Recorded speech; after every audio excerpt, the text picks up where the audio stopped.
존경하고 사랑하는 우리 구독자 여러분 반갑습니다. 여러분의 멘탈 전도사 차례장입니다. 오랜만에 오랜만에 멘탈 전도사 이야기를 꺼내보네요. 멘탈이 잘 유지되고 있습니까? 흔들흔들하지 말 텐데 월요일 아침인 만큼 한번 또 달려봐야지 않겠어요? 목이 약간 잠기는 것 같은데 어쩔 수 없습니다. 이런 아침이라서 잠길 수도 있습니다. 여러분이 그냥 편하게 이해해 주셔야 돼요. 들어 주셔야 합니다. 일단 여러분 부지런한 분들은 딱 정해져 있는 것 같아. 이게 부지런한다는 게 쉽지가 않아요. 뭔가 사명의식, 소명의식이 있어야 돼요. 소명의식. 아침에 이렇게 쭉 댓글을 봅니다. 댓글을 쭉 보면은 1등부터 10등까지는 거의 뭐 한결같아요. 요즘 또 사라진 분들도 꽤 있더라고. 사라진 분들도 있어요. 뭐 이름을 일일이 거론하긴 그렇지만은 뭔가 다 자기만의 뭐 개인적인 사정이 있겠죠. 뭐 삼성전자 팔고 나간 분도 있을 테고 힘들어가지고 아니면 뭐 일 때문에 바쁜 분도 있고 주가 빠지니까 실망해가지고 안 들어온 분도 있고 다양한 분들이 있습니다. 그럼에도 항상 늘 한결같은 분들이 좀 있어요. 제가 보면은 댓글 달아주시는 분들 항상 요즘 1등 보니까 우리 그 참여님이 항상 1등 하시더라고. 참여님 참여님이 굉장히 부지런하신 분 같아요. 보니까 하여튼 그 직장 생활도 열심히 하고 투자 생활도 열심히 하고 항상 늘 건강했으면 좋겠습니다. 하여튼 1등 하는 분들이 보면 참 대단해. 딱 6시 땡 하면 이런 분들. 하여튼 멘탈이 강한 사람들은 절대 하지 않는 행동이 있습니다. 한 6가지 정도가 있어요. 여러분 알려드릴까요? 다른 사람에게 인정받고자 하는 것. 이게 나를 위한 삶을 살고 싶다면은 타인에게 인정받을 것이 아니라 여러분 내 자신에게 인정받아야 돼요. 내 자신 인정받아야 합니다. 그 두 번째는 누군가의 나쁜 말을 오랫동안 곱씹는 거죠. 이런 건 할 필요가 없는데 상대의 나쁜 말이 나를 괴롭히는 것이 아니라 그 나쁜 말을 곱씹는 내가 나를 괴롭히는 것 같더라고요. 저도 그랬어. 어떤 때는 그래요. 무진장 화가 날 때가 있어. 배신 당할 때도 있고 뒤통수 말 때도 있는데 막 그 사람을 막 증오하고 막 진짜 그랬어요. 근데 시간이 지나다 보니까 내 자신이 괴롭더라고. 괜히 그런 생각을 갖는 자체가 그냥 털어버리는 게 오히려 낫더라는 거죠. 여러분도 혹시라도 있으면은 너무 오랫동안 곱씹지 마세요. 털어버리십시오. 그리고 화가 나면은 감정대로 행동하는 것도 우리가 버려야죠. 감정이 일어나면은 그 감정을 따라가는 게 아니라 내 마음이 이렇구나 하고 다독이면서 흘려보내야 돼요. 그리고 지나가는 그 일에는 연연하는 것. 이것도 지나간 일에 연연하면 안 되는데 연연하더라고. 이 바꿀 수 없는 과거에 집착하는 것보다는 그 바꿀 수 있는 현재에 집중하는 것이 더 현명하지 않겠나 봅니다. 다섯 번째, 자신과 남을 비교하는 겁니다. 꽤 괜찮은 내 자신을 가장 쉽게 불행하게 만드는 방법도 남과 비교하는 것이다. 그렇습니다. 그 여섯 번째, 자기 자신을 부정적으로 보는 것. 타인은 너그럽게 대하면서 자기 자신에 대해서는 부정적인 것만큼 어리석은 태도는 없다. 그런 이야기를 하더라고요. 이렇게 보면은 제가 볼 때 항상 늘 고마운 분들이 있어요. 보면은 이렇게 뭔가 마인드도 좋고 항상 남을 위해서 배려하고 하는 분들이 있습니다. 우리 보면은 우리 특히 뭐 연주님 같은 분들, 또 우리 봉이 언니 항상 따뜻한 마음으로 잘 감싸주는 그런 이잖아요. 그리고 우리 주인님도 보면은 항상 보면은 친구나 주위 사람들한테 이 따스한 말들을 잘 하시더라고. 항상 격려되는 그런 위로와 응원의 메시지도 잘 하시는 것 같고, 우리 강병호님 항상 늘 대접하는 마음. 저는 항상 그게 참 부럽더라고요. 존경스럽고 이게 쉬운 게 아니거든. 남을 대접함으로써 자기 자신도 이렇게 복을 받는 거예요. 어떻게 보면은 더 대우를 받는 거죠. 그리고 뭐 삼봉고님 같은 것도 있고요. 그 외에도 아주 많은 분들이 있어요. 많이 있는데, 하여튼 우리 찐팬분들하고 같이 오래오래 같이 갔으면 좋겠습니다. 한결같은 분들이 한두 명입니까? 보면은 여러분들 아실 거야. 댓글을 보면은 쭉 나와 있잖아요. 이제 그런 분들을 통해서 하여튼 저도 자신감을 얻는 거예요. 투자에 대한 자신감, 확신도 얻고 배우는 겁니다. 저라고 해서 무슨 뭐 특별하게 뭐 프로도 아니고 신도 아니고 주식의 신이 어디 있어? 하여튼 여러분이 잘 돼야지 저도 잘 된다는 생각으로 그렇게 할 겁니다. 오래오래 가자고요. 뭐 쉬고 싶을 땐 쉬어도 돼요. 너무 무리하게 투자를 하지 마십시오. 바보같이 할 필요는 없습니다. 투자는 그냥 차분하게 냉정하게 하셨으면 좋겠고, 삼성 이야기를 해볼게요. 이 사진 속에 있는 인물은 그 마이클 크로 애리조나 주립대 총장이네요. 이분이 세 손가락은 뭐 삼성을 가리키는가? 삼지창. 하여튼 그렇습니다. 대학이 학생을 가르친다는 고정관념에서 벗어나야 한다. 이런 얘기를 했는데, 마이클 크로 총장이 지난 20일 날 그 모 경제신문하고 인터뷰를 했어요. 뭐 미래의 대학은 세계인을 대상으로 교육 서비스를 제공해야 성장할 수 있다. 이렇게 주장을 했네요. ASU, 애리조나 주립대이죠. 대만의 TSMC 등 다양한 기업과의 협업을 통해 가지고 최근에 급격하게 성장을 했다는데, 학생 수가 10년 사이에 2배로 늘었다. 그럽니다. 미국뿐 아니라 파나마, 베트남, 멕시코 등 세계 각국에서 기업과 손을 잡고요. 맞춤 교육을 제공을 한다고 합니다. 이런 혁신으로 7년 연속 미국에서 가장 혁신적인 대학 1등에 올랐네요. 2002년부터 이 대학을 이끌어온 크로 총장은 한국 대학의 경쟁력을 강화하기 위해서는 한국어로 한국 사람을 가르치는 시스템의 한계를 벗어나야 한다고 합니다. 해외에 진출해서 세계를 상대로 교육 사업을 해야 한다는데, 그가 ASU는 20여 개국의 대학 파트너가 있고요. 158개국에서 온 학생들이 AS에 재가고 있다고 합니다. 온라인으로 다양한 언어로 학위를 제공하고, ASU는 이 같은 사업으로 한 해 50억 달러를 벌어들인다고 합니다. 대단하네요. 특히 적극적인 산학 협력을 통해서 글로벌 교육시장 공략을 주문했는데, 기업하고 손을 잡고요. 신기술 연구랑 인재 육성에 나서는 선순환 체계를 마련한다는 거죠. 크로 총장은 삼성과 현대차, LG 등 한국 주요 기업의 해외 거점의 대학과 함께 이제 진출을 해야 한다는데, 이를 통해서 산학 협력 인프라를 확보를 하고요. 현지에서 다양한 교육 서비스를 제공해야 한다죠. 그리고 아울러서 생성형 AI 등장은 대학의 효율 향상과 성장을 돕는 기폭제가 될 거라고 합니다. AI를 통해서 교수와 학생이 이전보다 50배 더 많은 지식을 50배 더 빨리 배우고요. 50배 더 많은 성과를 낼 수 있다고 합니다. 마이클 크로 총장은 그 21일 날 하여튼 AI는 교육의 위기가 아니라 대학 혁신을 위한 훌륭한 증강도구다. 이런 말을 하네요. 대학이 학생 성공을 중요한 지표로 삼아한다 그러는데, 대학에서 교육받은 이들이 성공하기 위해서는 새로운 기술을 빨리 도입해야 하고, 음악 전공자가 우주 생물학도 복수 전공하는 식으로 다양하게 공부할 수 있어야 한다고 그렇게 이야기를 합니다. 2016년 이후 7년 연속 가장 혁신적인 대학 1위에 선정이 됐었네요.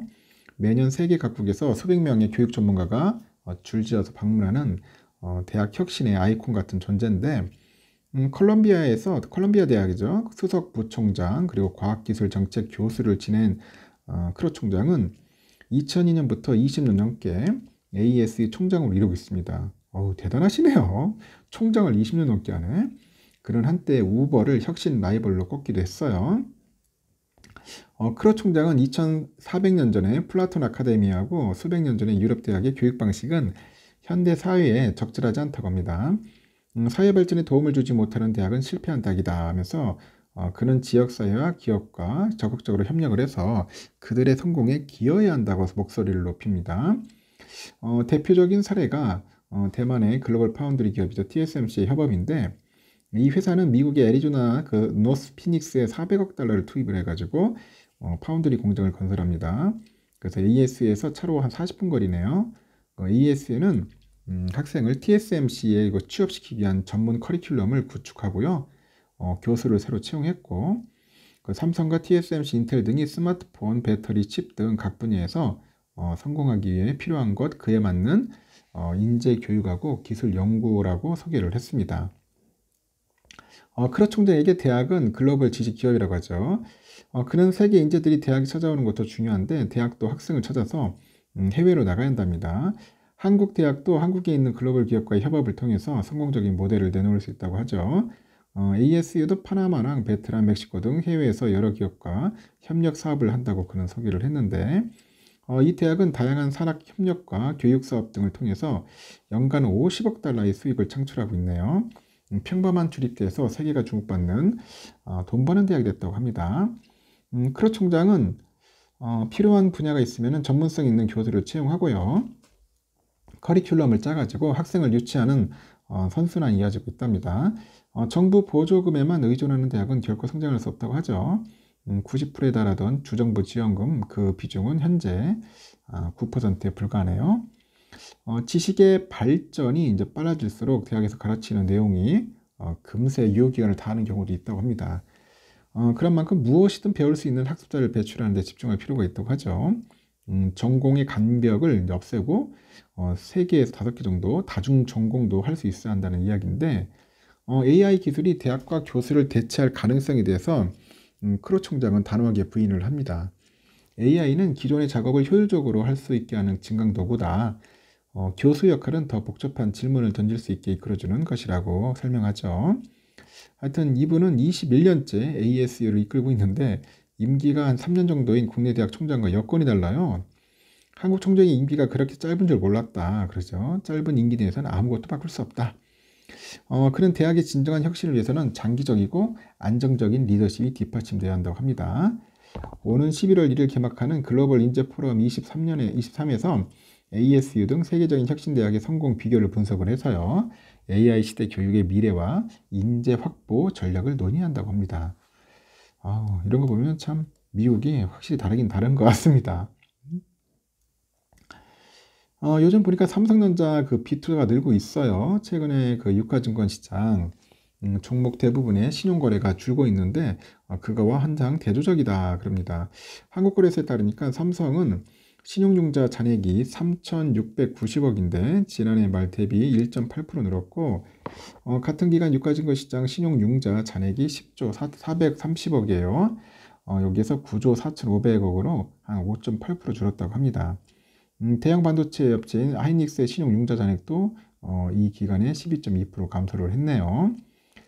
신용융자 잔액은 증권사에서 빚을 내가지고 주식을 매수한 금액인데 삼성의 신용융자 잔액이 늘어난 것은 주가 반등 기대가 커졌기 때문에 그렇게 해석됩니다. 삼성은 지난 11일 2조 4천억의 3분기 영업이익을 발표했고 이는 시장 컨센인 2조 1344억을 한 2,500억 정도 이상 웃돈 수치입니다. 증권가는 반도체 경기가 4분기 턴 어라운드 하면은 삼성전자가 추가 상승할 여지가 크다고 보고 있는 것 같아요. 주가 상승폭도 상대적으로 크지 않고 하이닉스가 이달에 한 10% 올랐죠. 삼성은 0.58%밖에 안 올랐어요. 주식시장이 약세를 보이는 상황인데 삼성의 주가는 시장보다 흔들림 없이 덜했다고 하죠. 그래서 종목의 주가는 하여튼 상대적으로 안정적이다. 삼성은 그렇다는 겁니다. 그 인식이 이제 신용 잔액의 그 증가세에 영향을 미친 것으로 보이는 거죠. 전반적으로 한국 기업의 실적 회복이 지연되고 있는데 HBM 등 AI 반도체는 실적이 이제 본격 회복되고 있다. 그래서 긍정적이다. 그렇게 이야기를 하는 것 같습니다. 최근에 그 애플 아이폰 15가 공개됐는데 아이폰 15는 출시 직후부터 여러 논란을 이제 빚었습니다. 대표적인 게 발열 현상이에요. 아이폰 15 프로하고 프로맥스 모델의 기계 발열이 심하다는 건데 이하 일각에서는 아이폰 15 프로하고 프로맥스 탑재된 새로운 AP죠. A17 프로에 문제가 있는 건 아니냐 그런 의혹도 있어요. 그래서 이 AP는 대만 TSMC의 3나노 공정이 처음으로 적용됐는데 이 공정에 문제가 불거진 게 아니냐 우려했습니다. 논란이 확산되다 보니까 애플은 발열을 일부 인정했고 이를 해결할 수 있는 것을 OS 업데이트를 공개했습니다. 이번에 발열 현상에 대해서 소프트웨어 업데이트로 해결할 수 있다면 하드웨어에 관계는 없다 일축을 했는데 하지만 업계에서 이번 논란이 TSMC가 그 활용하는 핀팩 공정의 한계를 보여준 것이다 그런 이야기를 합니다. 또 한편으로는 삼성 파운드리가 확보한 게이트 올어라운드 기술이 주목받는 기회가 됐어요. 그 GAA는 핀팩보다 전력 효율이 높은 차세대 기술입니다. TSMC는 2나노 공정부터 GAA 기술을 도입하기로 했는데 삼성은 이미 지난해 양산을 시작했어요. 3나노 공정부터 GAA 공법을 도입해서 수율을 끌어올립니다. 그 삼성전자가 파운드리 업계 글로벌 1위인 TSMC를 따라잡기 위해서 그 내세운 강력한 무기 GA에 대해서 간략하게 한번 이야기를 하면은 GA에는 여러분들 아시다시피 그 트랜지스터에 대해서 좀 알아야 한다. 트랜지스터.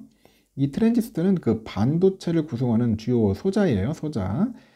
전류의 흐름을 조절해 가지고 증폭하거나 뭐 껐다 켜는 스위치 역할을 하는데, 이 트랜지스터에서 가장 중요한 부분이 게이트랍니다. 게이트. 이 게이트에 전압을 가하면 전류가 흐르고, 반대의 경우는 전류가 차단되겠죠. 우리가 사용하는 그 전자기기는 대부분 전류의 흐름을 조절하는 그런 방식인데, 이 정보를 저장하기 때문에 트랜지스터를 최초의 반도체다 이렇게 부르기도 했어요. 트랜지스터는 작아질수록 더 빠른 연산이 가능하고 더 적은 전력으로 작동할 수 있어요. 트랜지스터를 작게 만들어서 그 웨이퍼 하나에, 트랜지스터는 하여튼 적은 전력으로 작동할 수가 있다고 합니다.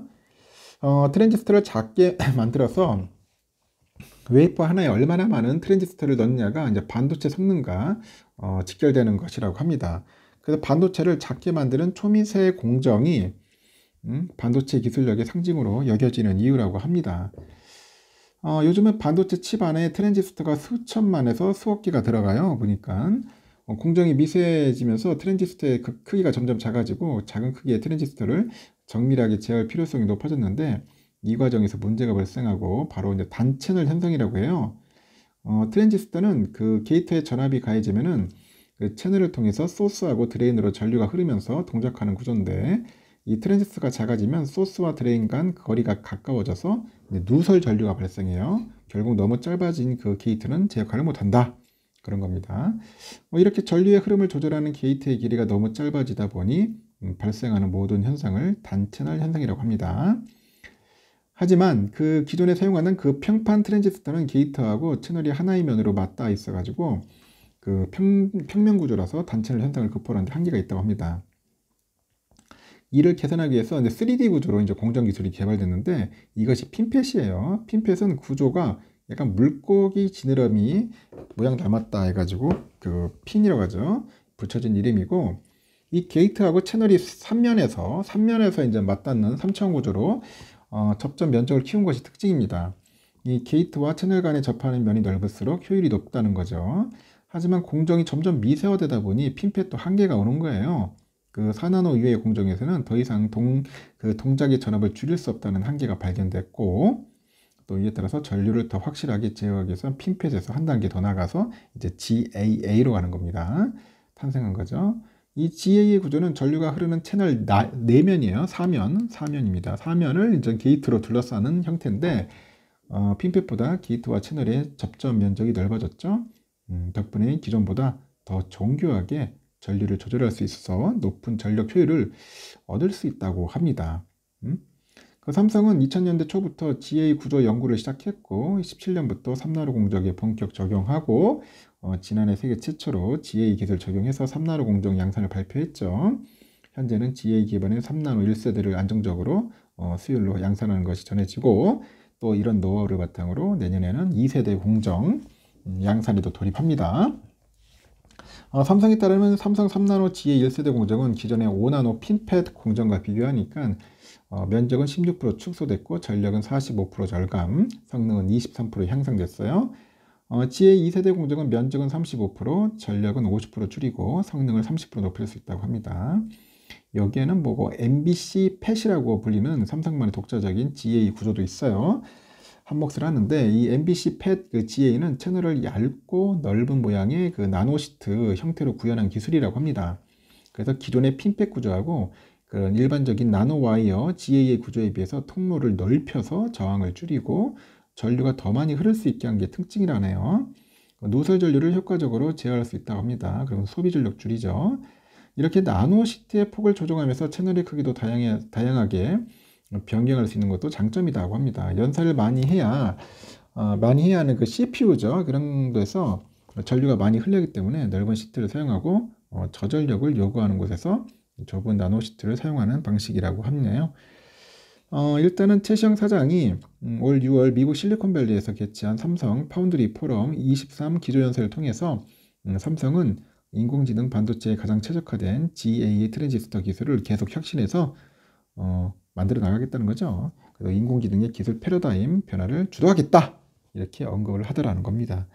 잘하고 있어요, 삼성전자. 그래서 여러분들 좀만 기다려 보시면 될 것 같습니다. 하여튼 여기까지 하겠습니다. 좋은 하루 보내시고요. 다음 시간에 봬요.